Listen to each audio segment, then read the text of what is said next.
Pulitzer Prize-winning journalist David Clay Johnston, author of Free Lunch: How the Wealthiest Americans Enrich Themselves at Government Expense and Stick You with the Bill. And he's now a columnist for the trade journal Tax Notes.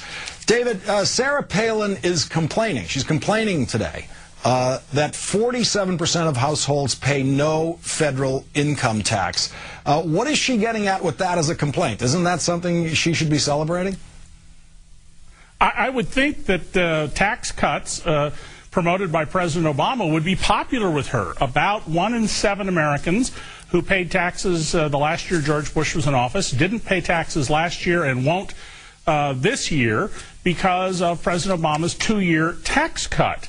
So, yes, you would think she'd be in favor of that. And by the way, where is Sarah Palin about people who make billion-dollar incomes and are allowed to pay 0 taxes under our tax code?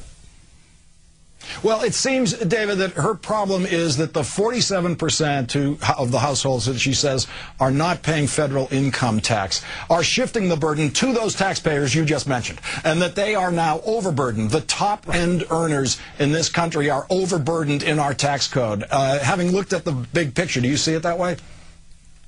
Not at all. In fact, the tax burden of those Americans rises, but once you get to the plutocrat group, the $10 million year up group, and we have people who are making $3 and $4 billion incomes year after year now in this country, and they pay less tax than Americans making $500 a week, which is what half of all workers earn in this country, and less tax than the people who are in the Tea Party movement.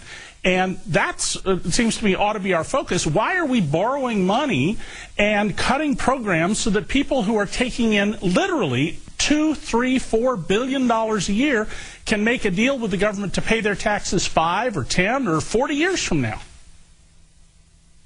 And the federal income tax is not the only tax that hits taxpayers. And as we know, 75% of taxpayers actually pay more in the so-called payroll taxes, the taxes on Social Security and Medicare, than they do in their income tax burden. And so when you factor in what people are paying on these other taxes, there's a large burden that's being distributed across the board here, isn't there?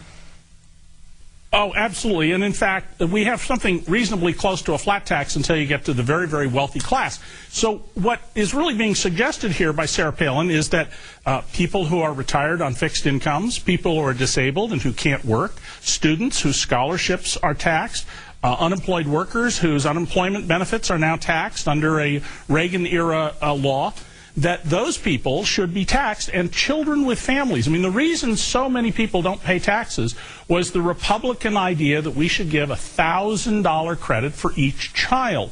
And that removed millions and millions of people from the tax rolls while they're raising their children. And apparently Sarah Palin thinks that's a bad idea. Now, it's very clear that the high-end earners who are in the Tea Party are definitely pursuing self-interest in trying to knock down top tax rates, income tax rates. But the lower earners, anybody making under $75,000 in the Tea Party, are they logically pursuing their own rational interests by the Tea Party agenda? Well, they think they're pursuing their own interest because the news media that I spent many years in has not done a good job of explaining this, Lawrence. And the reality is that they would be much better off under a system that was truly progressive. They would see that they would have a lower burden, they would have fewer risks, and their families and their children would be better off, and they could save more money to do what they want to do with their lives. So those are fundamental issues that are being ignored here, but you got to remember the news media has done a lousy job of explaining these things.